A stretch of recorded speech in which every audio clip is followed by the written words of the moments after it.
नमस्कार। आज हम भारतीय संविधान के दो बहुत ही खास आर्टिकल्स को समझने वाले हैं, आर्टिकल 36 और 37। ये डायरेक्टिव प्रिंसिपल्स की एकदम जड़ हैं और कॉम्पिटिटिव एग्जाम्स के लिहाज से तो बेहद जरूरी। तो चलिए बिना देर किए सीधे मुद्दे पर आते हैं। तो सबसे पहला सवाल, जब हम संविधान में राज्य या द स्टेट शब्द पढ़ते हैं तो इसका मतलब क्या होता है? क्या सिर्फ सरकार, या इसमें कुछ और भी शामिल है? इसका जवाब यकीन मानिए थोड़ा सरप्राइजिंग है, और इन्हीं आर्टिकल्स को समझने की पूरी चाबी बस इसी एक शब्द में छुपी है। तो आर्टिकल 36 इसी कौन का जवाब देता है। देखिए, इससे पहले कि हम ये समझे कि डायरेक्टिव प्रिंसिपल्स में क्या करना है, ये जानना तो जरूरी है ना कि ये सब करने की जिम्मेदारी आखिर है किसकी। तो चलिए सबसे पहले इसी कौन की पहचान करते हैं।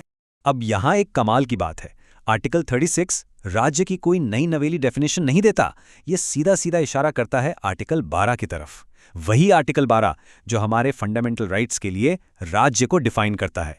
कितना स्मार्ट मूव था ये, सोचिए।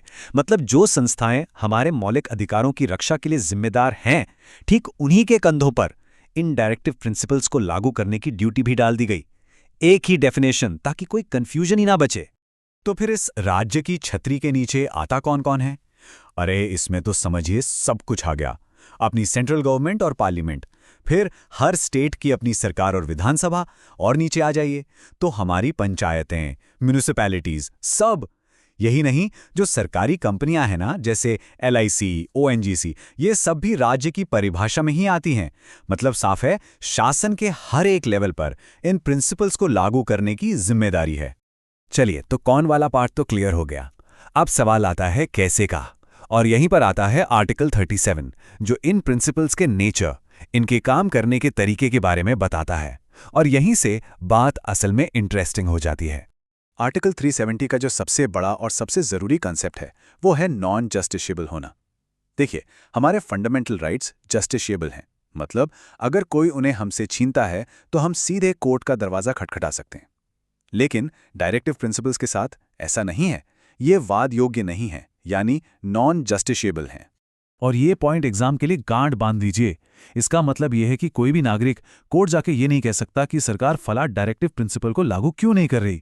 जैसे एक प्रिंसिपल है equal pay for equal work, लेकिन इस बेसिस पर कोई सरकार पर केस फाइल नहीं कर सकता। कोर्ट इन्हें सीधे तौर पर लागू करने का आदेश नहीं दे सकती। तो फिर यहाँ एक बड़ा मजेदार पेच है। आर्टिकल 37 एक साथ 3 बातें कहता है। पहली कि ये कोर्ट में इन्फोर्सेबल नहीं है। दूसरी कि ये देश के शासन के लिए फंडामेंटल हैं, मतलब एकदम बुनियादी। और तीसरी कि कानून बनाते वक्त इन्हें लागू करना स्टेट की ड्यूटी है। अब सवाल उठता है, ये कैसे हो सकता है? कोई चीज़ जो लीगली बाइंडिंग नहीं है, वो फंडामेंटल और ड्यूटी कैसे बन गई? बस यही इन प्रिंसिपल्स की असली खूबसूरती है। तो अब हम आते हैं सबसे बड़े सवाल पर, क्यों? आखिर अगर इन्हें कोर्ट में लागू ही नहीं करवा सकते तो फिर इनका फायदा क्या है? इन्हें संविधान में डाला ही क्यों गया? इसका एक बहुत ही खूबसूरत जवाब हमें सुप्रीम कोर्ट से मिलता है IR कोहेलो केस में। कोर्ट ने कहा कि फंडामेंटल राइट्स और डायरेक्टिव प्रिंसिपल्स, इनको एक दूसरे के साथ बैलेंस करके देखना होगा। ये एक दूसरे के विरोधी नहीं है, बल्कि ये तो एक ही गाड़ी के 2 पहिए हैं। दोनों साथ चलेंगे तभी देश आगे बढ़कर एक वेलफेयर स्टेट बन पाएगा। तो चलिए हम अपनी बात को उसी सवाल पर खत्म करते हैं कि अगर ये एनफोर्सेबल नहीं है तो ये फंडामेंटल कैसे हुए। इसका जवाब ये है कि ये प्रिंसिपल्स हमारे संविधान की, हमारे देश की आत्मा हैं।